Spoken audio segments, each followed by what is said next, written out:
Reg, goeiemôre graad 10, soos meneer De Vries hierso. Ek gaan nou net vir julle aktiwiteit 10.1 verduidelik. Dit gaan oor die algemene joernaal. Dit sou die tweede kwartaal se begin gewees het, die algemene joernaal. So as julle handboek oopmaak op 10.1, kan julle saam met my werk. Ek sal ook na die tyd net 'n foto neem van die memorandum. So 'n algemene joernaal word gebruik vir allerlei snaakse inskrywings wat nie in een ander joernaal hoort nie. Dan maak ons 'n inskrywing in die algemene joernaal en die joernaal werk maar net so, die rekening wat gedebiteer word word eerste geskryf en die rekening wat gekrediteer word tweede geskryf. So ek gaan verduidelik soos ons aangaan. So die eerste transaksie staan daar: kanselleer die korting op 'n geweierde cheque van meneer W. Smith. So I'm making this up now. So let's say we received money from Mr. Smith previously.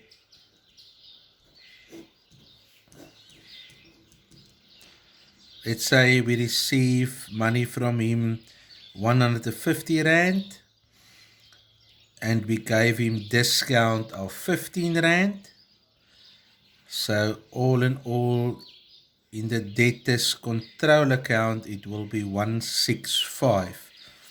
This is work from the first term. So what happened now is this check that we received from this debtor was dishonored by the bank. So if you can remember from the first term, if you cancel a check when it's dishonored by the bank, you cancel the check in the cash payments journal. So you're cancelling the check in the cash payments journal.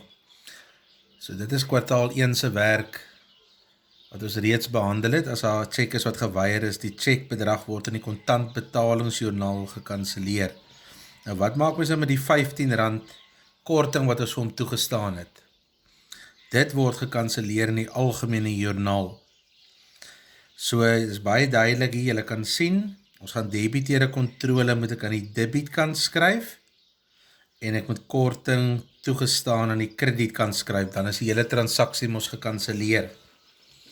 Nou hoe doen 'n mens dit?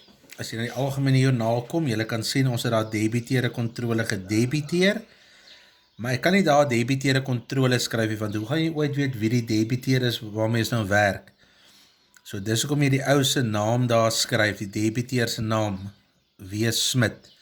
So ons gaan sy rekening debiteer, hy skuld vir ons nou weer R15 meer, en dan die R15 gaan ons ook mos nou in debiteure kontrole rekening in die debietkant skryf. So daai R15 gaan na sy persoonlike rekening toe, wat ons wys, hy skuld vir ons R15 meer, en hierdie gaan na die algemene grootboek toe. Daar werk ons mos nie met W. Smith, daar sê ons mos is debiteure kontrole is die rekening se naam. En daar gaan ons korting toegestaan krediteer. So julle kan sien, ek skryf dit so bietjie van die kant af, net so klein spasiekie van die kant af, die rekening wat ons krediteer. Daar is so klein spasiekie daar. So ons gaan korting toegestaan krediteer. So dis hoe mens korting kanselleer op 'n geweierde check. Die debiteur skuld vir jou meer en die korting word gekanselleer. Dan op die derde dag, daar staan belas die agterstallige rekening van W. Smith met R360. Hy skuld vir ons R360 en ons belas hom met 10% rente vir 3 maande wat hy nou agterstallig is. So the debtor owes you R360. We're going to charge him interest of 10% for that 3 months that he's overdue. His account is overdue. So that gives you R9. So we're going to charge the debtor with R9 interest. So again, the easiest to explain this is to see what will happen in the T accounts. Interest received, Afrikaans is dit rente ontvang. So ons gaan vir die debiteur sê, jy skuld vir my meer geld, R9 meer, en dan gaan ons sê, dis 'n inkomste vir die besigheid rente ontvang. So baie stupid naam eintlik, want jy het nie regtig nog die rente ontvang nie. Jy belas hom net met rente. You charge him with interest. So if you check in the general journal, you're going to debit debtors control and you're going to credit interest received.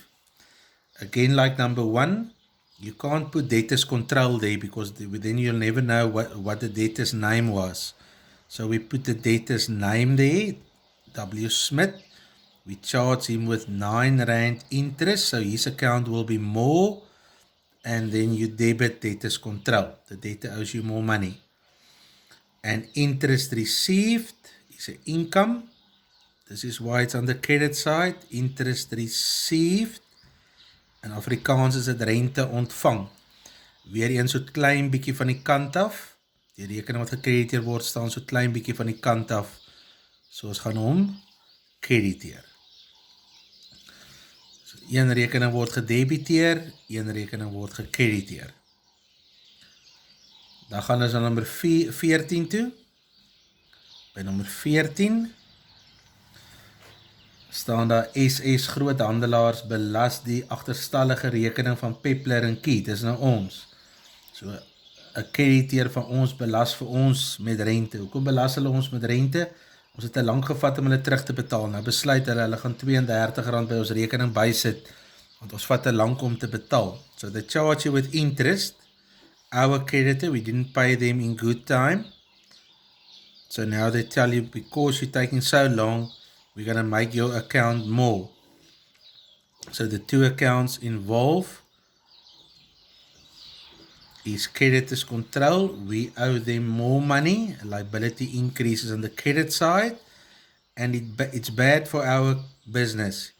So it's an expense. Interest paid. Again, a stupid name because you didn't pay them already. It's they charge you with interest, but we're going to use the words interest paid, rente betaal. Selfe beginsel nou, die rekening wat eers wat gedebiteer word staan eerste, rente betaal, R32. Hy het ook 'n lang naam as jy die lang naam wil gebruik, rente op agterstallige debiteer, maar dit is so 'n lang naam, so kom ons sê maar almal liewer net rente betaal. Interest paid, and then you're gonna show you owe your creditor more money. Again, you can't put creditors control there, otherwise you'll never know with which creditor you're working with. So you're going to put the name of the creditor there, SS groothandelaars. So ons wys ons skuld vir hulle meer, en dan by die krediteure grootboek, moet ons wys ons skuld vir die krediteure meer. So ons debiteer vir rente betaal en ons krediteer vir krediteure kontrole. Debiteer rente betaal, krediteer vir krediteure kontrole. So die naam gaan maar net na die debiteure grootboek en die krediteure grootboek, daar wat ons rekord hou, wat elke ou besig is om te gebeur. Want jy wil weet hoeveel vir elke krediteer skuld. So this one will go to the creditor's ledger, to his individual account, and this one will go to the general ledger.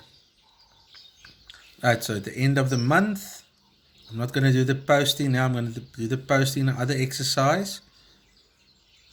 So then you add this up, you get R24, nil here,